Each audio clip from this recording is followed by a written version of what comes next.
What's up, traders and friends? You're all my friends. I really appreciate you joining me this Friday. I have to admit, I was feeling a little bit under the weather, but I wanted to come and spend a little bit of time with you guys to talk about things because a lot is going on this week and we need to discuss it. Yes, gold has been popping off. Also, Bitcoin. I mean, let's just look at the numbers right now today. Basically, stock market down, crypto and gold up. It seems like a flight to safety, and that's different. That's very different than it has been the last couple of years. Yeah, a couple of years, basically 2 years, where Bitcoin and stocks were very correlated, and that's something that we need to talk about. That was definitely the thumbnail for this live stream. We have to note it. We have to look at Bitcoin on the Ichimoku daily chart. But first, a little plug and whatnot. I do this every Friday at 4 p.m. If you want to follow and catch it live, links are below: Discord, YouTube, TradingView. Have a little community. I don't charge for it. I also have a little indicator called Spikes, and I give it away for free because I think it's one of the most powerful technical indicators out there. Even though people want me to charge for it, and maybe I should because then people would appreciate it. But we got one to look at. Somebody posted in the Discord today. That's what we're trying to do here. Find opportunity. I am the opposite of a doomer, and we all have anxieties. I have my own. They were mainly focused on renovations, renovating real estate. But now that I'm done with that, a weight has been lifted off of me. But I've talked to a lot of friends this week, multiple friends this week of various different persuasions, both crypto, TradFi, Democrat, Republican. Everyone seems to be on edge right now, and who could blame them? There's a lot of stuff going on in the world. Stock market is retesting a low that it set that I, we thought that we were going to clear this.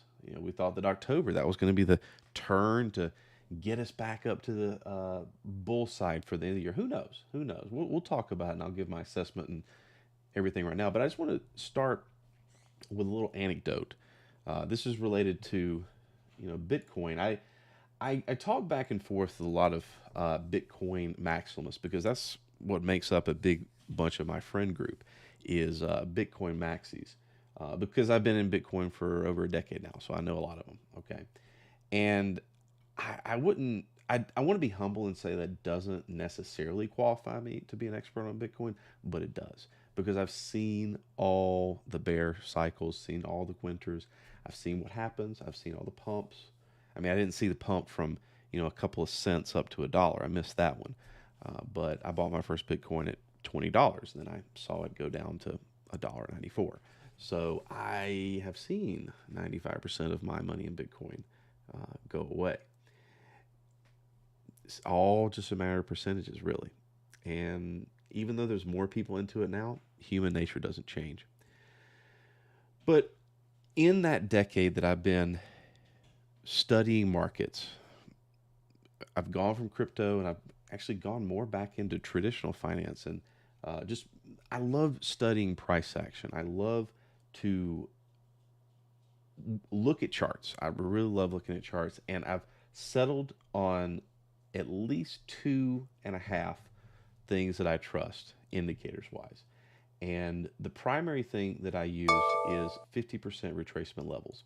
And I drew that out when we were first starting the live stream because one of the reasons that had me go short on Bitcoin, and I've been talking about it since I did back in July, was the 50% retracement of the March high down to the September low, which we hit in July. Now, all these up moves are being blamed on this ETF that's going to be filed. I'm going to talk about that in a second. But let me go step by step.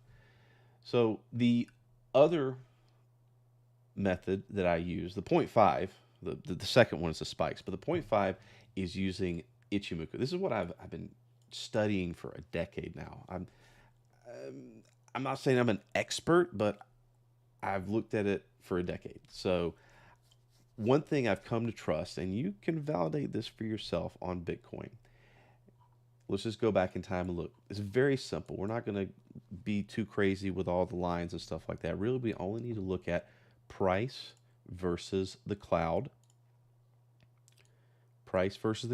and then the momentum.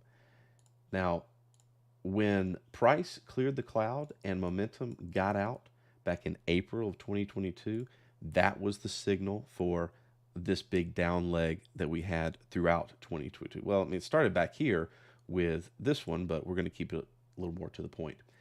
And then when it started to poke its head, trying to get above the cloud in August 2022, when people thought things were going to be okay, notice how it briefly got a little bit above it, but the momentum, the Chicago or the lagging span, did not get out.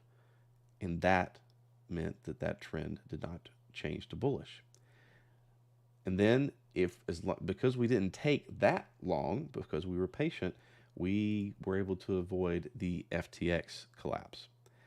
Then, January of this year, I made a post about it on TradingView, Discord, all the telegrams I talk on. Finally, we got price back above the cloud with momentum, and no one cared. No one seemed to really care. No one else was saying, okay, now it's time to buy Bitcoin because, well, everyone was pretty scared about it. No one really wants to buy things when they're actually cheap. And that kicked off the start. Notice how, again, in March, during this banking FUD, this banking collapse, ooh, the dollar's going to fail. It never actually got momentum on the other side of the cloud. And so here we go up to that resistance, which, as I said, was the 50% level for the 2022 move. And then finally, this long actually was closed here because technically you got to follow your rules. That was actually the trade, the bullish trend trade right there. It's not catching everything, but it caught that. And then, of course, people were my Bitcoin Maxi friends who I said I closed my long were like, ha ha ha, see, Bitcoin went up to 31. I was like, okay, well, I'm going to short it because it was at a resistance. And then there it goes. And then went to the bear side. And so for as long as I took profit on this because this was the 50% of the March low, the banking FUD low, up to that high. And so this was a support that price was hitting. But I have to follow my rules once again.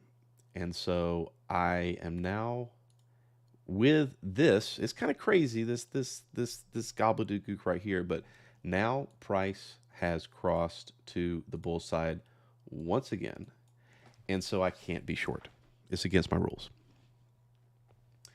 And so, yes, Bitcoin is now officially bullish on the Daily Ichimoku cloud.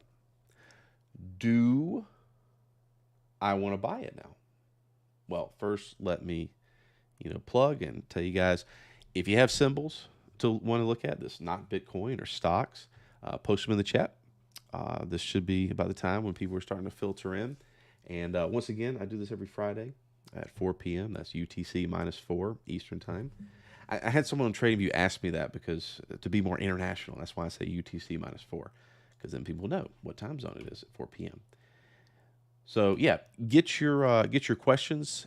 If you got questions, if you got symbols to look at, once I'm done with my whole little monologue and what I want to talk about, we'll get into that as well. Because I'm here for you guys, by the way. Because like I said, this live stream is for opportunity generation. So is the Discord. I'm not trying to monetize it. I like the way I'm going to make money is with ideas that people come to me, and that's why I like to have a community of traders to talk to. So ask questions too, because I love to teach. That's why I'm going through and explaining why I use this type of analysis, and hopefully other people can as well. Hey, what's up, Dom? Thank you, Angie. I appreciate you being with us. I like seeing you guys. You guys have become my little circle of friends to talk to every week. It makes me feel good. All right. So, do I want to get long here? I don't. It's one thing to close a short and take off that exposure, but there's a problem.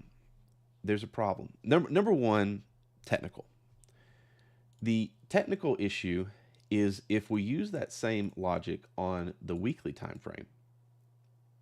If we use that same logic on the weekly time frame of the Ichimoku cloud and momentum, we can see that we have Step one, we have price finally coming out of the weekly Ichimoku cloud. But we have a little ways to go now for that momentum to get out.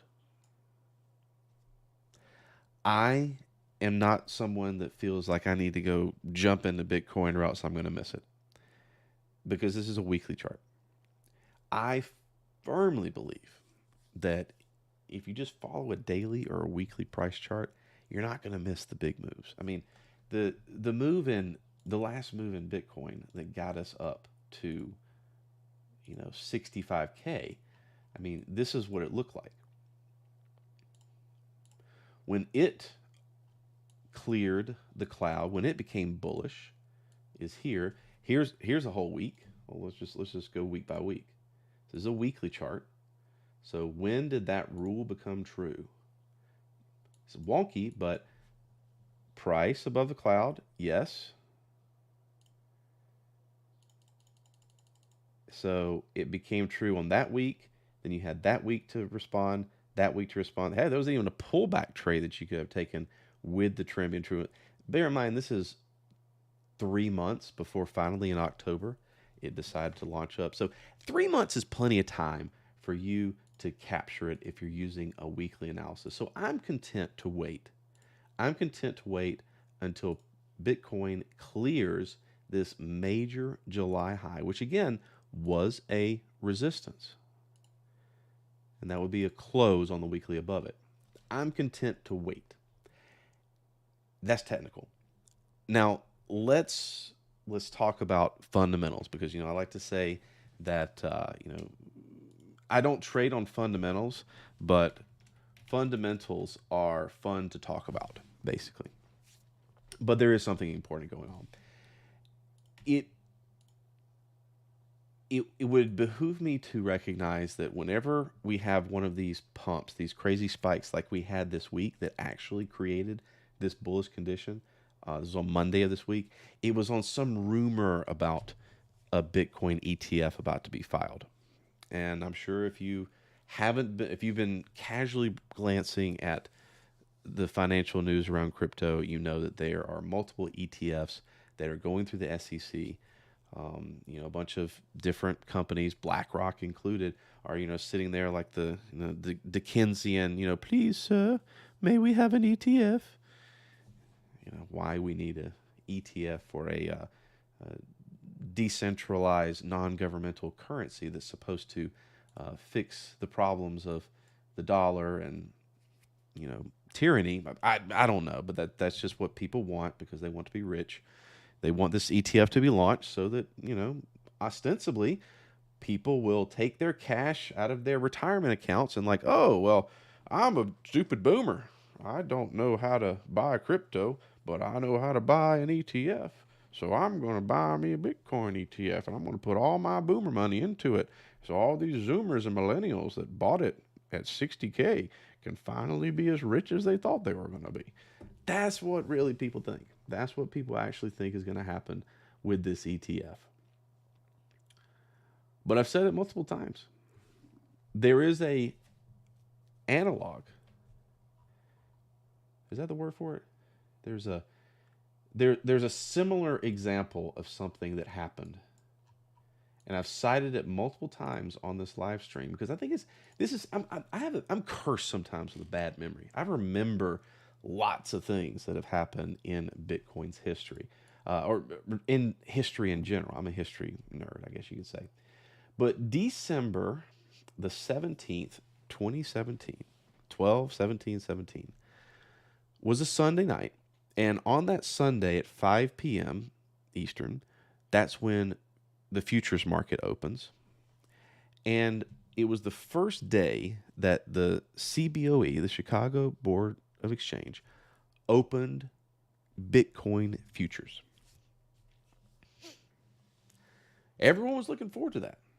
Everyone was saying like, oh, well, futures are going to launch. That's going to pump Bitcoin higher. That actually mocked the very top.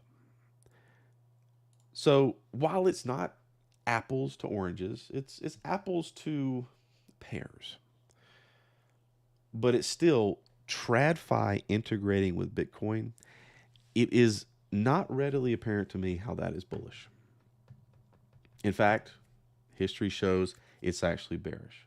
You remember when Dogecoin was going to hit $1? Everyone's looking at that, and they were waiting for Elon's appearance on SNL to be that trigger. Well, his appearance on SNL was the top. The operative mantra here is very simple, and this goes back.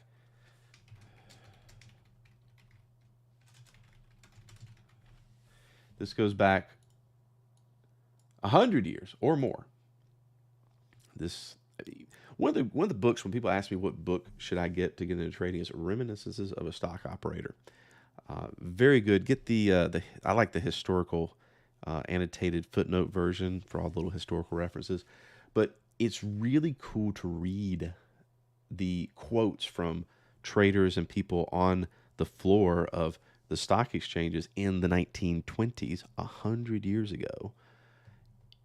If you take their quotes and you put them for a crypto bro, you won't be able to tell the difference between a 1920 stock trader and a crypto bro. Just they say the same things.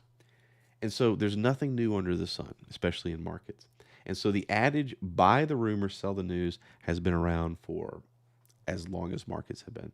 And so every single time there's a rumor of this ETF happening, what does Bitcoin do? It pops because everyone thinks that it's bullish. And the rumor comes out. So they buy Bitcoin. But what does that necessitate will happen next? Sell the news. I'll put this out there into the universe. I'll make this statement. I'll even write it here on the chart. Bitcoin will drop when the ETF finally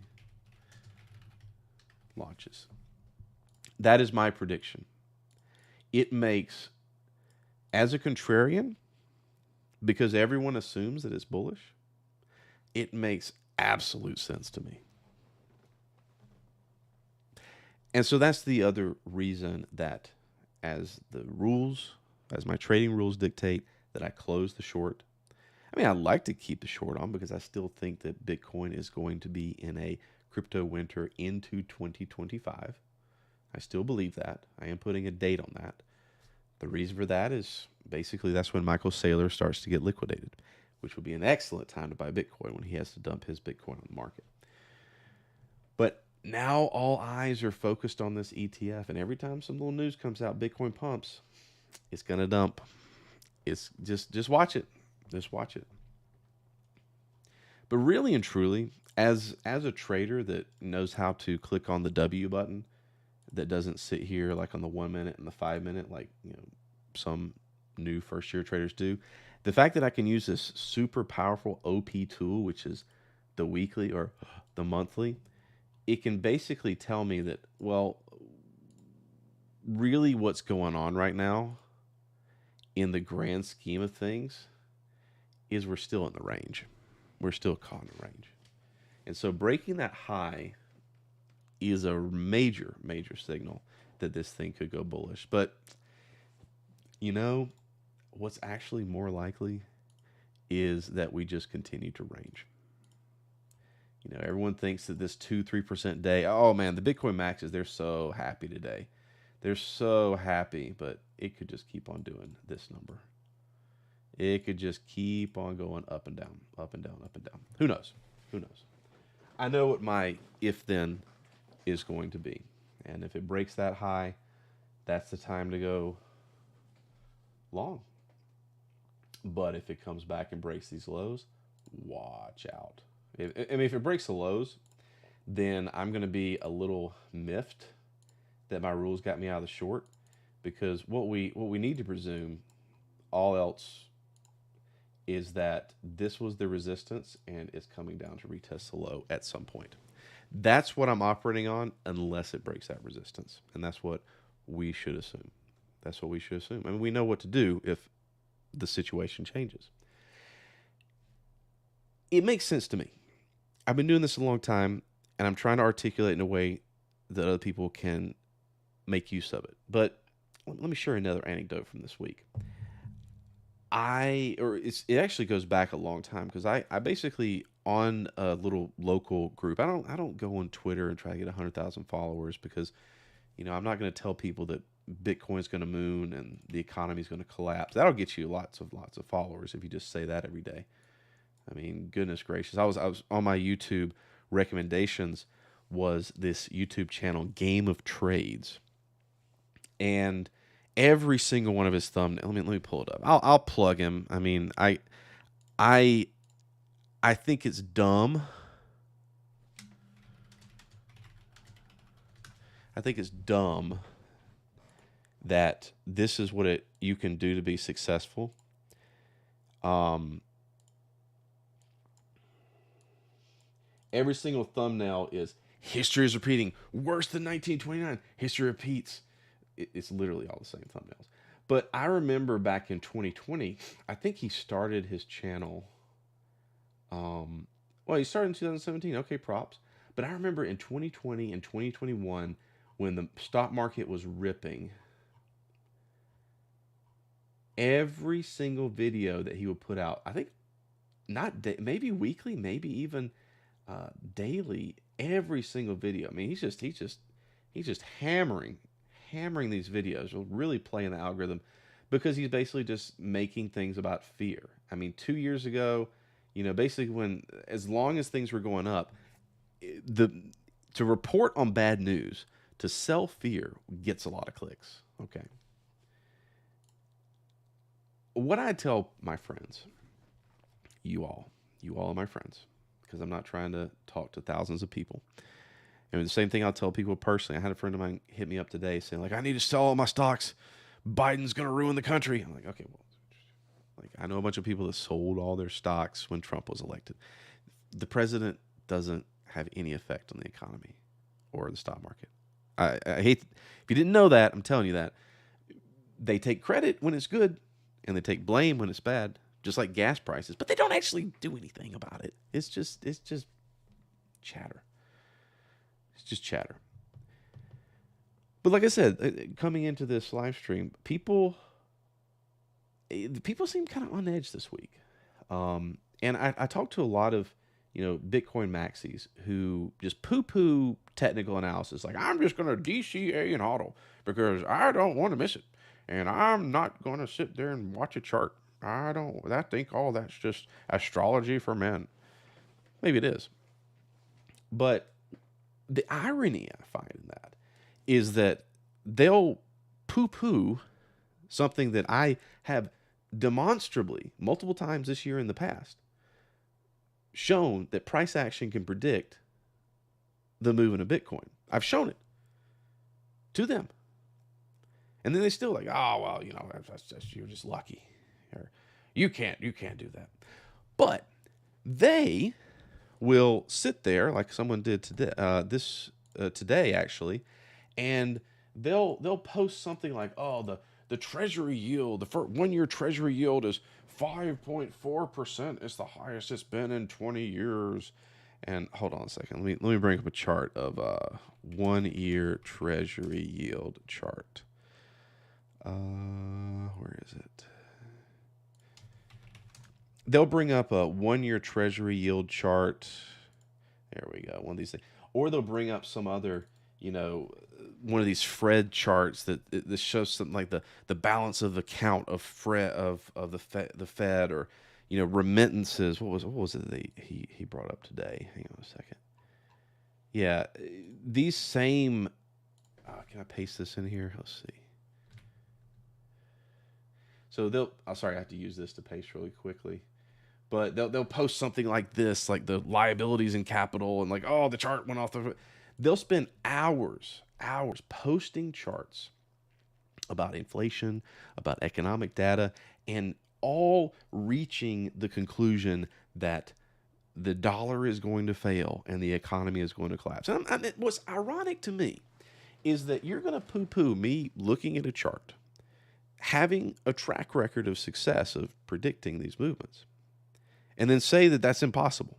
But you're going to spend hours studying all these obscure metrics and then predict a global catastrophe is going to happen soon. Like, it's ironic. It's ironic. And they're all assured that the economy is going to collapse, the dollar is going to fail, and Bitcoin's going to be the solution. It is. Because when the dollar doesn't work anymore, I'm going to go get my 72-year-old mom to use Lightning Network to buy bread. Right? Did you think this through? Do you really think that we're... No. Whenever I get down the path of these Bitcoin maxis, is full of contradictions. Like, just think a couple of steps ahead of like what you're actually implying here. That, okay, Bitcoin's going to take over all world transactions. Okay, well, I mean that's good for giant transactions, that are, because I think there was a fee of like $20 recently. I don't know what the fees are. What are the fees on Bitcoin? Bitcoin fees right now. Bitcoin average transaction fee right now it's $1.80. I think it got up to $20 back in May. But yeah, it's about $1.80. I mean that's you don't want to buy a cup of coffee with Bitcoin. And so they say, well, we'll use Lightning Network. Okay, well, that's fine. That's another layer of complexity on top of it. It sounds to me like you're just trying to, do like my old IT clients would do, where they had this old database mainframe or whatever. This database that was written in 1987 on a green monitor, like that little flashing cursor, and only takes command lines. And they're all on Windows, and they're like, okay, can you find a way to let our Windows computers, take a mouse and interact with this database? And I'm like, well, I think we probably can, but why don't you upgrade it? It's like, oh, no.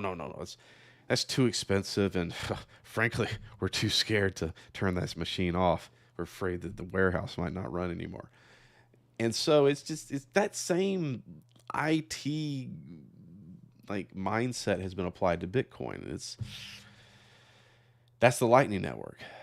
But also Lightning Network centralizes it, because now, you're going to be a money transfer service. And so the most efficient Lightning networks are going to be the ones with the most users. They're going to be the biggest. They're going to have the biggest liquidity pools. And those are going to be targets for regulation. So you're going to have to be a KYC to be a part of a Lightning Network. What happened to decentralization? See, if you go the next steps down the line of what Bitcoin maxis propose, it doesn't make any freaking sense. But Bitcoin's still pretty cool. It's still a store of value. It's still worth more now than it was 10 years ago. We could say that. All right. If you guys have questions or symbols to look at, let me know. Let me know in the chat on Just Chatting on Discord, or on TradingView chat, or on YouTube chat. And please bring me your ideas as well. Like I said, I want to have a live stream this for idea generation after I get done rambling about what I wanted to ramble about, which I think was important, because Bitcoin, we got to note it. All right, so I don't see. Let's see. Make sure Jen didn't have any questions. Okay, DJT. Oh, that's the Dow Jones Transportation. Okay, well, Richard wanted us to look at gold. If you all will recall, I was in a gold trade, and it hit the 50%, which was my target.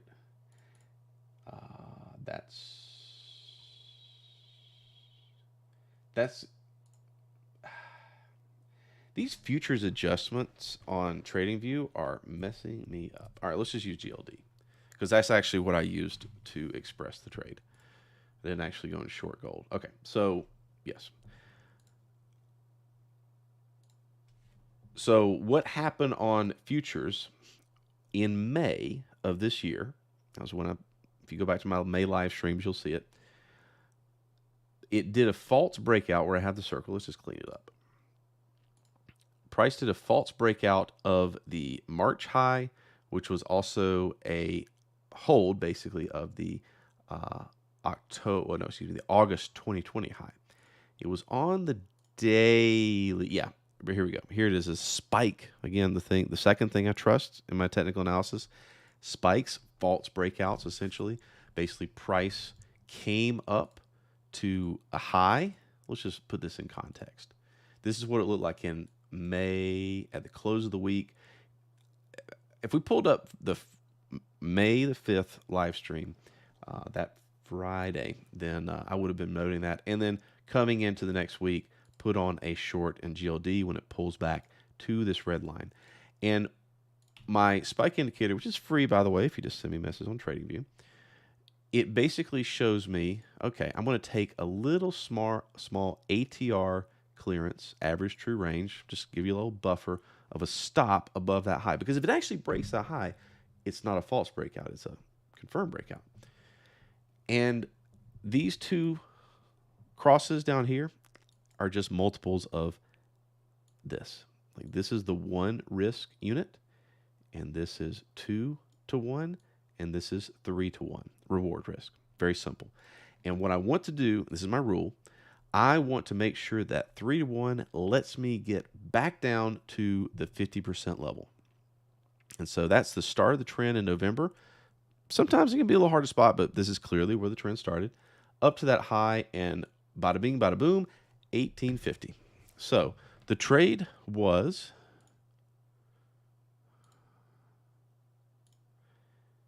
short at roughly 2K or 233. Stop just above that high at about 2095. Down to 1850 because it's a nice round number. And what ended up happening was about 2 weeks ago, we just blew right through it. And I was, wanting to, I'm quite content. Actually, well, that didn't happen. I had to sit here since May. And actually, I had a whole live stream about gold, I think, or that was maybe one of my topics right around in here. I think that is one of my live streams. Let's see. Let me go back to my YouTube right here. Doo-ka-doo-ka-doo. So live stream a couple weeks ago, content live.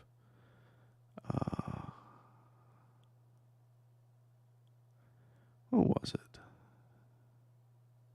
Oh yeah, because I did this for I'm basically where's my yeah. So I put in the thumbnail Peter Schiff, who is a big gold shill, because that week I was basically seeing a ton of people saying, buy gold, buy gold, buy gold, because world going to end, et cetera, et cetera. And then it finally dropped down to my target. So that was 929, which was okay, that was actually right there when it dropped. Okay, but anyway, it's fine. Actually, if they listen, they made money because boom. And ladies and gentlemen, that is another example of why you take profit. I would love for trends to just go on forever, but the ones I'm in just never seem to do that. Does that happen to you? It doesn't get better the longer you trade. You need to take stops and you need to take profit. So yeah, that's gold. Is gold bullish? Again, this is just like Bitcoin, where closing a short trade does not necessarily mean that I want to go long. I might actually say that going long at 1850 was wise, because it is a nice solid 50% there from the November 22 trend up to that spike high.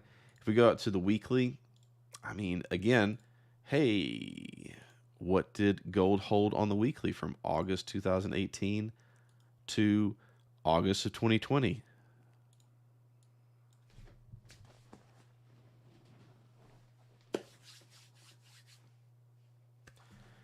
What else do you need? You don't need moving averages. You don't need MACD. You don't need 20, 30 different indicators. Just draw with 50% from a high or a low, and then take a trade there. We talked about this last week, and this is a whoopsie miss on my part. Northrop Grumman, it was up 16, 17% on this Israel stuff. I mean, that was my pick for last week too. Put on a little bit of Raytheon because Raytheon is at the 50%. They even talked about what a defense contractor portfolio would look like. These two at the end, that's you can add that to flavor. Those are my friends. They really like those, so I kind of sympathy go into it. I don't Palantir, man. I got some friends that really love Palantir, but 1756 again, like Bitcoin, is the 50%. Let me clean this up. That is the 50% of this leg down, which it's Palantir is hitting up against. So we'll see. We'll see. Another thing, Netflix. Where did it close? I'm actually going to hold on to Netflix. This is, again, a weekly short. Again, at the 50%. There was a spike in July. And then earnings this week popped Netflix up a freaking 16% or something like that. You know, there's no rule that says I have to, take profit on this because it has not hit a 50% level. If it had come down and hit 323, the 50% of this leg up, then I probably would have considered taking some profit. But instead, I'm basically trying to get Netflix to retest the low here with this trade. And I'm still in profit, so I'm still going to hold on to it. Even though it had 16% up, but you can see how much it was down over the last several months from that false breakout spike. And again, goes back to what I said at the beginning of the live stream. The 2.5 things that I trust the most: 50%, false breakouts, and Ichimoku cloud. The reason Ichimoku gets a 0.5 is because it works, but it doesn't work. Because there's a lot of volatility in the markets, and sometimes you can have, like in the case of Bitcoin, it's a sort of probabilistic thing. I mean, I say that it works in Bitcoin, and it does. In other words, what ends up happening with Ichimoku, because I'm using this basically as a trend breakout confirmation. And so when something is trending bullish, it works great. Breaks out, doesn't do the signal here. You're still in it. You're still in it. But then you have this little thing right here, which let's go back to it. It entirely triggers my rule, which is price below the cloud, momentum below the cloud. Now, I'm not going to sit here and add like, well, it needs to be 5%. No, I'm not going to do that. I'm going to stick with a rule because when you start going down that line, there's no end to it. So that's why I give it a 0.5, because it doesn't work by itself. You need to use it to understand sentiment. Are you bullish or bearish? But to take a trade, I'm going to stick to my pullbacks and my false breakouts. They work so much better. All right, let's go down the line. Let's talk. By the way, once again, get your questions in. Like I said, I was feeling a little bit under the weather, but I wanted to be here for you guys because so much has happened this week, and everyone seems to be on edge. I'm pretty comfortable with things right now. Again, going back to my Bitcoin maxi friends that really, really believe that the dollar is going to fail and the world is going to end, you don't actually want that. Maybe you do. I was talking to a friend this week, and he went to some conference for Bitcoin homesteaders, people that are going out into buying plots of land and, learning how to farm and becoming one with the land. And I'm like, well, why? I mean, I love growing a garden. My grandfather, he raised cows. So I have farming in my blood. My family's done it. I'm one generation away from subsistence farming on my mother's side. They would grow. They had chickens. I love it. It's great. It's a great hobby, but it's not really economically viable. I mean, if you've tried to grow a tomato plant, you go to Home Depot and get the dirt and get the plant, and you'll be out, $100, and then you'll get maybe about a dozen tomatoes. I mean, what are they at the grocery store? Less than a quarter each. So it's a good hobby to have, but frankly, I like this. I like technology. I like electricity. I like internet. I like lights. I like playing video games. These are things I enjoy doing. I don't enjoy spending 12 hours a day feeding myself. Okay? Now, a lot of people have this anxiety that, oh, well, the Fed is going to lose control of interest rates and inflation and the world's going to end. I was like, well, no. Why? Why do you want to think that? Why do you want to worry about that? On any given year, things are actually kind of fine, aren't they? You remember when people were just absolutely convinced that the world was going to end for COVID? I've read doomer is doom porn, basically, is what it is. And I think a lot of people believe this. And what's kind of sad is a lot of people want this. They want this economic collapse to come because they somehow think that by owning Bitcoin, they're going to be the new wealthy elite of the world because everyone's going to rush to Bitcoin when the dollar fails. I'll say this too. I'll say this about Bitcoin. When am I a real Bitcoin buyer? When am I like a double down YOLO into Bitcoin? It is the day after the financial collapse. And a lot of people don't want to hear this, but it's patently obvious if you look in history.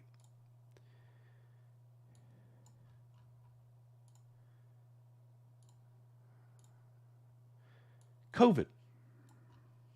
Here's COVID. March 2020. From the high in February to the low of March was 61% that Bitcoin went on sale. That was because everyone was panicking. They saw Bitcoin as a risk asset. A lot of people misinterpret even recent history. March of this year. A lot of people said like, oh, Bitcoin, look, it rose on the banking crisis. No. It fell along with everything else, 22%. From the 21st of February high to the 10th of March low on the S&P 500. 2nd of February to the 13th of March. It's the same risk pattern, same risk asset pattern. A lot of people are buying Bitcoin now and making huge followings on Twitter by telling people it's the solution, it's the salvation. You do not buy Bitcoin in preparation of the collapse. You buy Bitcoin on the collapse. I'm a buyer. Nobody else probably will. But there's ample history already to the patterns of human behavior, which is what we look at when we look at a chart. We are looking at people's behavior. These little pumps, this crazy little pump on Monday that we had this week, this was people believing that an ETF is going to be bullish for Bitcoin. That's mass human psychology in this bar right here. This little, very errant little bar right here, which really, in the grand scope of the last, 6 months, doesn't matter. But if you're looking at the price of Bitcoin every day, like a lot of people that have a lot of bags are, then seeing a big, 5-6% day is like, but this is just mass human emotion that you're seeing. And in the past, like I've said earlier in the live stream, TradFi integrating with Bitcoin is actually bearish because everyone's buying it on the rumor that this thing that some TradFi company is going to launch related to Bitcoin is going to convince a bunch of boomers to put their money into Bitcoin and lift your bags. It's actually the top, like it was in December 17th, 2017. And when this ETF launches, Bitcoin's going to dump. Because what then is going to pump it? The halvening? Good luck trying to explain that to, some new investor. They just want to know when it go moon. That's all. So, again. All right. Oh, I got things in the chat. Let's start going through it. Oh, that's a lot of symbols to look at. Okay, we might have to do a lightning round. right now. Okay, let's go down through the thing. All right, so we'll start up here. Holy crap, Casey. You were busy this week, huh? All right, I'll go from the top on Trading View right here. By the way, guys, if you have, what's the symbol? Truth and politics. How can you have truth and politics? I thought politics was the science of lying. That's an interesting name there. All right, RCI. Is that a Canadian company? I think it is, right? All right. Looks kind of gross. So you got the COVID low. You got this spike up here. This, my friend, is our favorite word among my close trading circle. This right here, what you call this chart, is leptokurtic. What does leptokurtic mean? Well,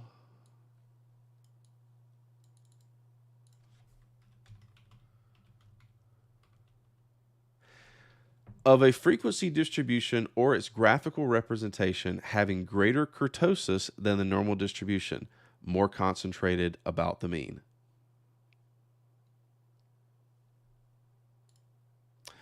What it basically means is this. Chart go down, chart go up more, chart go down more, chart go up more, chart go down more, chart go up more, get bigger and bigger and bigger. Basically, it's like a sine wave that's increasing in amplitude. So, as a trader, leptokurtic charts make me go, bah. We had a very leptokurtic day. Oh, let me get my chart back. Auto. We had a very leptokurtic day on Thursday this week. That's exactly there. It's like we're usually day trading the futures, and you get into a situation like this, it's kind of like, bleh. Actually, that wasn't the only one, was it? I thought that was Tuesday that we had one too. No, Tuesday was actually the one tradable trend of the week. But yeah, Thursday leptokurtic, where basically price just goes like that. So I know I said I was going to do a lightning round, but I like to teach from example. And if you hold it, I wouldn't say sell it, but I just don't see a very convincing reason. In fact, I really think it's kind of dangerous with the price action as such to try to buy off this low. So I'm neither a buyer nor a seller of Rogers. Let's see. I'm so tired of crypto. You know, I came up with a quote this week that I said on another Discord. Crypto was always playing the lottery. They've just stopped the weekly drawings.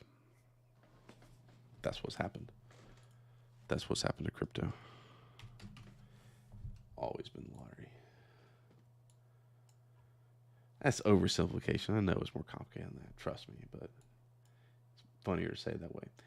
Dow Jones Transportation. What are we looking at here? CSX. I like using individual stocks. I like to find some beta in individual stocks. Don't really see much there. Just consolidation. Norfolk Southern NSC. Thank you for those symbols. This, I believe, I've already got a trade marked off here because I believe if we go back to this date, there is a trade that got stopped out. Yeah. It's breaking down from its 50%. Let's just clean this up.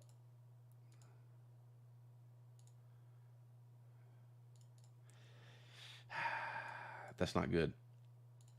What it's done here is it's come down to the 50%. It should have held here and come up to retest the high, but it did not. Instead, you came back down again, made another attempt, failed. And now you've come down below it and you're testing it and holding it from the top side. This is going down into the Valley of Risk. So that's actually it. Norfolk Southern is short. What did you say? Uh, are you thinking short or what? That's actually Norfolk Southern is actually we need to be looking short on this, just because of the underside test of the 50%. Because if it doesn't hold to go up, it will probably go down. Idea generation, Norfolk Southern. Don't know if I'll actually see a short. I'm actually pretty picky. Like I'm gonna need to see something on like a daily or maybe at the lowest a 30 minute. Like if I were to get like a short spike, if I were to get like a spike alert, come across the Discord, for like something right here or 50% here, I would actually think it would be a good short to try to take it up here. Actually, what was the other transportation? UNP, Union Pacific. They had earnings, but they could not. I've already look. I'm on a 30 minute right now. I've already got a 50% drawn at 213. Look at how earnings price is acting around that. Came up to it, held it for the first day, and now it's back down below it after hitting it a couple times. It's definitely respecting it. So, oh, this is a 50% from. Oh, it's the 50% of this whole range. Ooh, what a messy chart. Oh, I hit my camera. Oh. Let's see. On the weekly, that's a spike too. That's a false breakout. Look at that. I'm thinking bearish on transportation, dude. I think you may have found something. Were you thinking long or what? Yeah, you could do a pairs trade. That's like a little. I never really liked pairs trade. I never figured out how to make them work. My mentor used to try to get me to do them with vertical option spreads, but too slow. Too slow. All right. What else we got in here? Apple and AMD.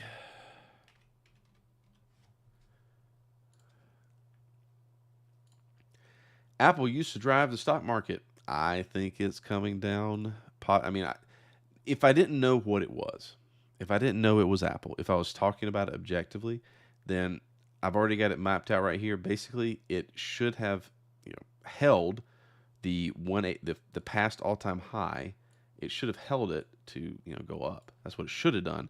But instead, what has it done? It has fallen, and it's probably coming down to 161, which is the 50% of this trend here. So I just automatically presume that even though I know it's Apple and Apple is magnificent and only goes up, I think it's still coming down. That's also bearish on Apple. AMD, believe you may have asked these questions before. Okay, AMD is another short, and I've already got this marked off from past live streams. Have you asked this a couple weeks ago before? Maybe.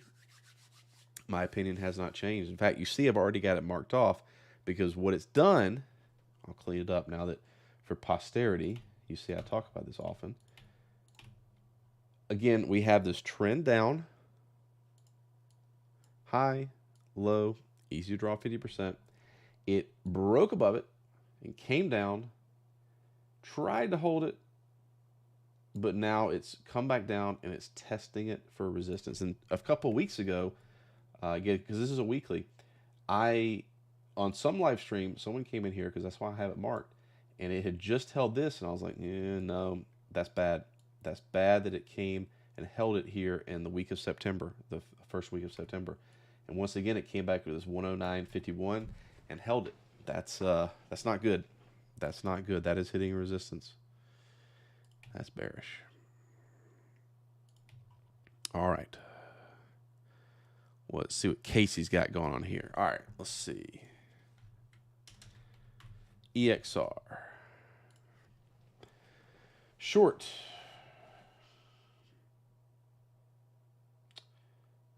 I would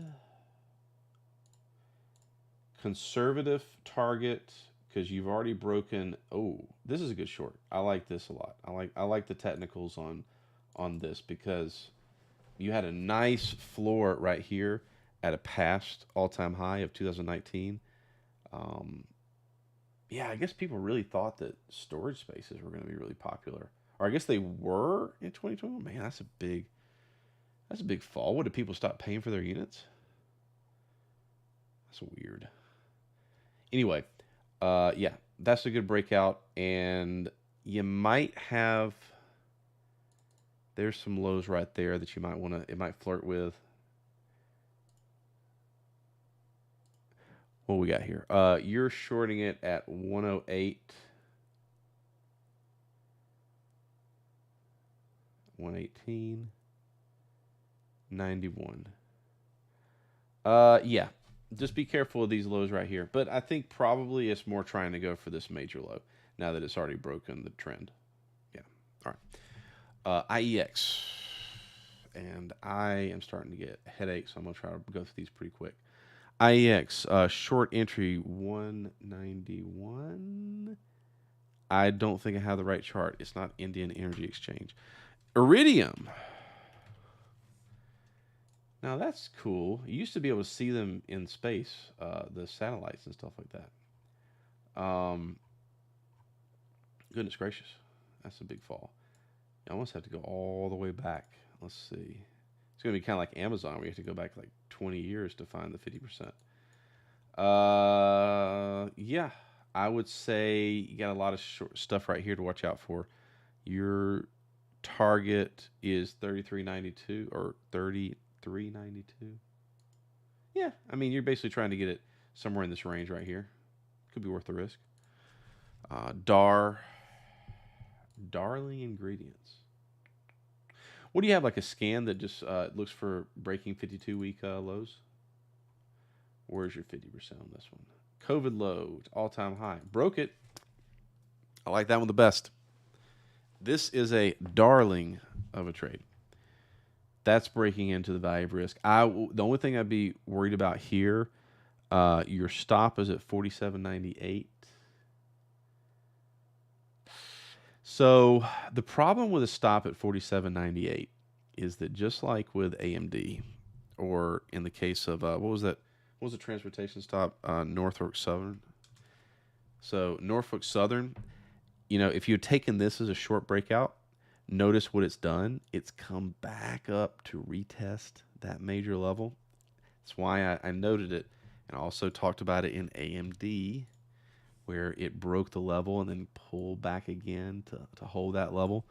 And so with your darling, what I would worry about is, though it is with the highest probability entering into the valley of risk, as I call it. That's basically when it breaks a 50% and you don't really know where it's going to stop. That's the valley of risk, because a lot of people come in the live stream and they ask me, "Hey, I bought this thing at $20. It's now at $3. It just went down to $2 today. What do I do?" And I'm like, I don't know what to tell you. You probably should have sold it a lot higher, but you held on to it. Now you're in the valley, the dark, dark valley of risk, where you don't know what to do. And I can't tell you what to do. But I can tell you that what price likes to do is come back and retest levels before it finally goes. And so that I would actually take a little bit of issue with your stop there. Be careful for that. BMO. This might be coming to a 50%. Let's see if you got room.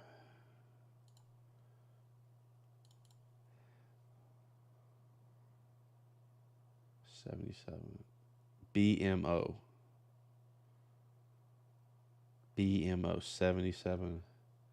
Maybe that symbol is not right. I wonder if there's, hold on.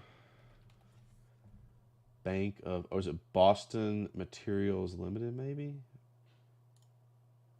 Oh, wait. That was the you know what? That's probably the same thing I did with IEX. It's probably not adjusted. All right, let's take a look at this. This is the proper one. Okay, broke the 50%. Stop loss 81. This is better. Your stop loss on this one is better because you give it a little bit of time to. But I like actually. These are things I like. These are things I'm going to make note of. Thank you, Casey. Everyone else should take notes too. So of those, I like your Darling and I like your BMO, but out of those two, I like the BMO short. But I'm a pullback trader, so I think I'm going to set an alert to see if it comes back and test it. All right, CMC.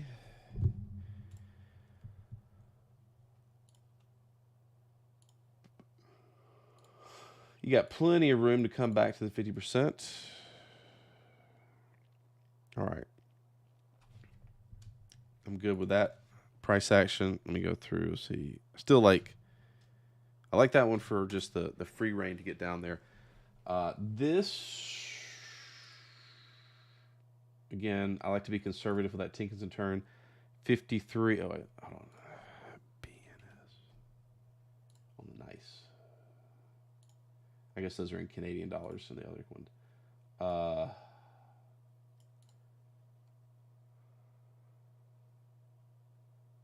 37.10 price target probably get you there. I make it 37.22 to be precise. That's just my personal preference. Take a look at Nasdaq. Yes, let's let me talk about the stock market once I finish with all this stuff. Hang on. All right.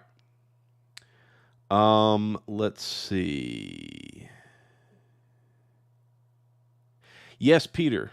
That was the first 30 minutes I spent talking about Bitcoin, the daily cloud, my thoughts on. I was in a short from the. I've been talking about it for weeks and weeks and weeks. I was in a short off the 50% from the leg down all the way back here in July. And though I still believe sentiment-wise that Bitcoin is going to complete the 50% to retest the bottom, it could do a little more. That's kind of a rough thing, but basically my rules tell me that sentiment has changed. There's also a lot of excitement about this ETF, which I think is actually going to be bearish. But when this ETF launches, it's clearly, by recent history evidence, going to create volatility that may or may not get above the top. But the reason closing a short, which I did, is not the same thing as going long, because I still want to have Bitcoin clear the weekly cloud. And that makes it pretty clear, if Bitcoin gets up to, like 32 over the next couple of weeks, which again, if it popped up tomorrow, it would still be in the cloud on the weekly. So it still doesn't fit the rules. So Bitcoin needs both bullish price and time to get bullish on the weekly. But my rules say that I can't be short on the daily. So I'm not. But yes, it is technically bullish on the daily. All right. I promised some people some stock market analysis because, man, people are probably pretty scared about the stock market right now. All right, let's see. I'm going to use SPY and NASDAQ, actually, because futures are pissing me off. Okay, so let's start over. Let's start from the beginning. And by the beginning, I mean the beginning of time, which is, of course, COVID. Because, let's face it, everyone started trading during COVID. So, from the COVID low of March of 2020 to the high, the YOLO, this is the new normal high of January 2022, when on the first few days of that year, mine and my friends' portfolios were up bigger than they had ever been in a single day, and we didn't take that as a warning sign. That high down to the 50% level. Wow, the whole stock market responds to it. That was our support in October of last year. So now, 1 year hence, from the low of October 2022 up till here, we can say that price could pull back to 403, let's call it 400 SPY, maybe 4,000 ES if we're using the S&P 500 futures. So basically, it could pull back to 4,000 and still be bullish. Now, there's going to be a lot of weeping and gnashing of teeth if we continue this bear run, and people are going to be insisting that the end is near. But I'm not really going to get concerned unless we break 400. In the more immediate term, if we want to measure it from the more recent times, which is the banking crisis FUD, then that low in March up to here puts us at a support, which is one reason I thought I was pretty confident that this October turn was actually going to be the turn to take us bullish for this year. But October is still with us. October is a very superstitious month for traders. That's when the 1987 crash happened in October. We still have two seasonally very bullish months ahead of us. So I think that the rumors of the stock market's collapse are greatly exaggerated right now. I really do. There are two major supports, 420 and 400, that I will be watching, and you should too. And don't let price close below it, but that's going to tell you what it's going to do. Those are the two levels to look at right now. But I'm going to assume bullish. Like any given year in the stock market, your highest probability is to assume that it will go up. Not stocks always go up, but stocks have a very high probability on any given year of closing higher. They already are higher than they opened this year. NASDAQ, let's do QQQ. It's going to be pretty much the same, all stocks being correlated, Dow theory and all that kind of stuff. But of course, NASDAQ is going to be more volatile and more bullish. NASDAQ, it was not quite as clean an adherent of the 50%, but the 50% kind of gave a little cool launch point back in March. And so, of course, we will look at that. And not only that, but we have a little high right here to kind of back it up. And so your support on QQQ is going to be about 335. What is that going to be on futures? NQ futures. NQ futures, roughly from the March low, I would look at, let's call it 14,000. So, there's a big red percentage today on the stock market, but I'm not that concerned. I'm really not. Being driven by, Amazon. Look, let's take a step back. Let's think about where we are now in October versus where we were last year, October, which was the bottom. Like whole year, January to October, just bear, trying to buy that dip, giving up all those gains, those sweet gains that we got in 2020 and 2021. Stock market is up. How much is the stock market up this year already? Let's really put it in context. You can't just sit here and read the financial news every day and keep sanity. You need to go outside. You need to touch that grass. You need to do an assessment of where we actually are. Where is our portfolios? Now, if you're doing weekly options, I don't know what to tell you, but unless you've just completely... No, the only way you've lost money this year is if you're using options, basically. I'm pretty confident in saying that. Or you're day trading futures. So, where are we? January 1. Where are you? Roughly right about there. Okay. We're up 10.5%. What is the average?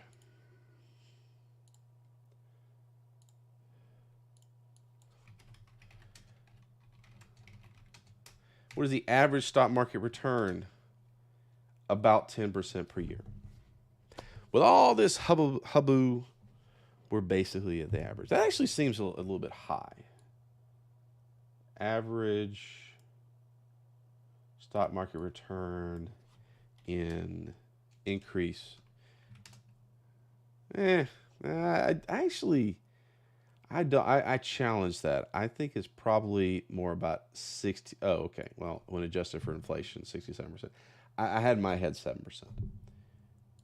So we're in an average year. I know it seems crazy. I know that there's all kinds of this times it's different, but things are probably going to be fine.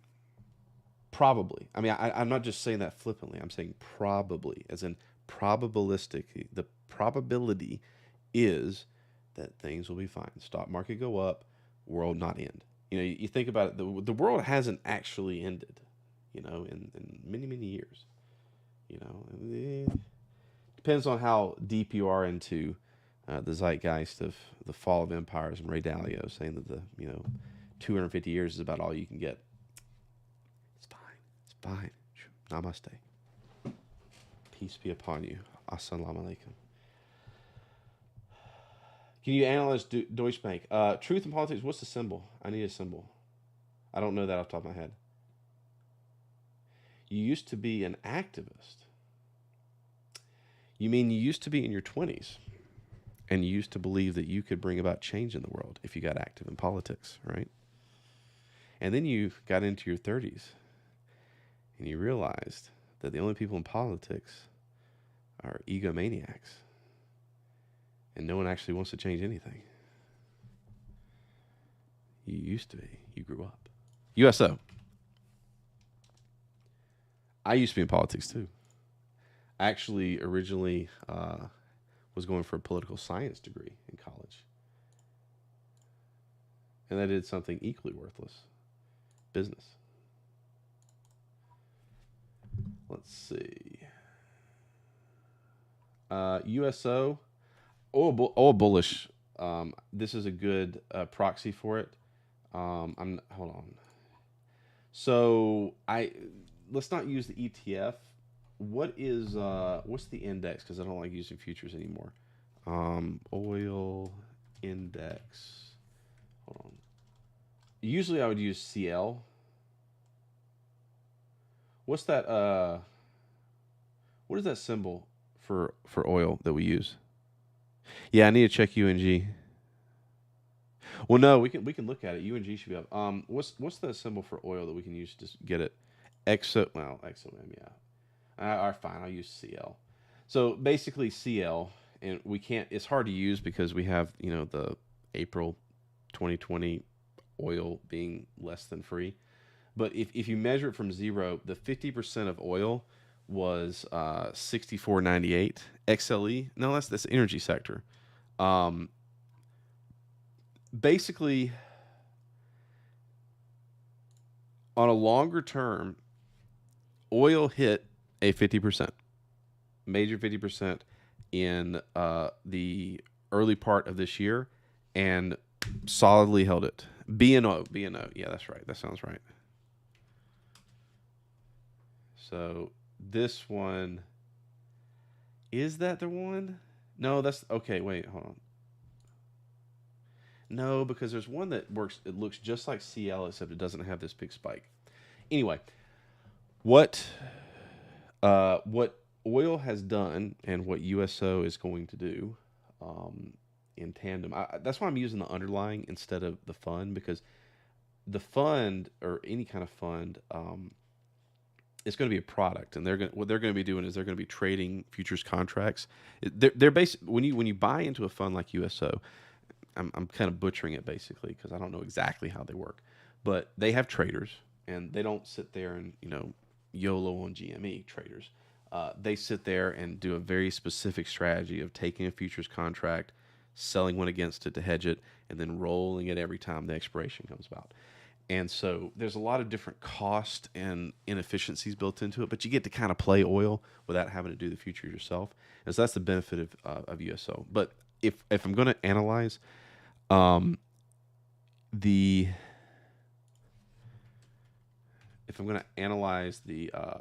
actual price action of oil, then I want to use the underlying of oil itself. And to wit, there were two choices of 50%, basically 93.66, which was, I'll redraw these, which was from the high in June down to that low, and then the most recent big high to here. And so basically what happened in September was we came up and hit that level. I am still, because we are the longer term, the weekly, or even, if you want to zoom up, the monthly 50% is still holding. And so this is I'm leaning on this as a short-term resistance. I'm leaning on oil going up, technically, but it is now caught between a support and a resistance. And so, what does that mean for USO? That means that it's also just going to kind of hang out. Natural gas, UNG. So actually, I use nat gas futures, and on the daily Ichimoku, it has been bullish. It has been creeping bullish, pretty well, actually, pretty well. It's come back down, actually, I believe, to it may have broken this 50%. What do we look like on the weekly? On the weekly, it's starting to traverse into the cloud, but I think the natural gas is starting to get bullish again. I mean, that's probably a pretty good buy, actually. Come off of a major low like that. Now it's getting bullish on the daily. Yeah, that wasn't oil message, but WTI, we'll come up. We'll pick a symbol eventually.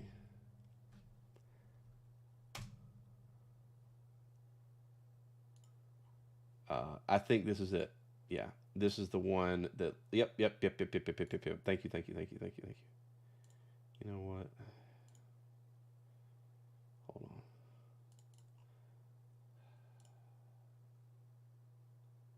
on. I need.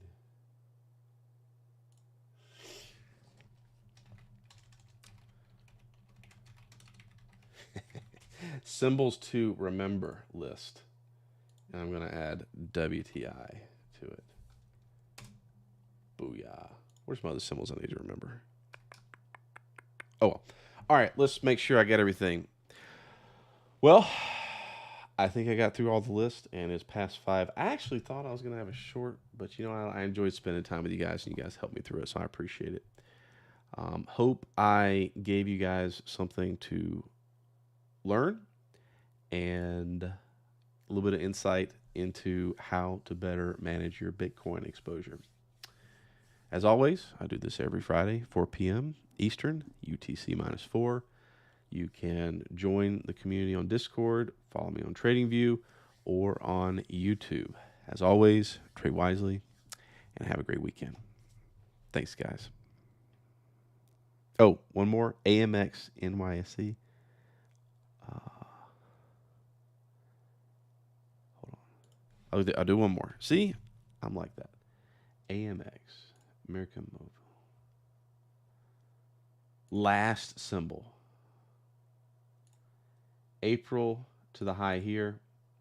That's a buy. 1660. You got a nice 50% here. It's already held it once. Just really quick, you buy it.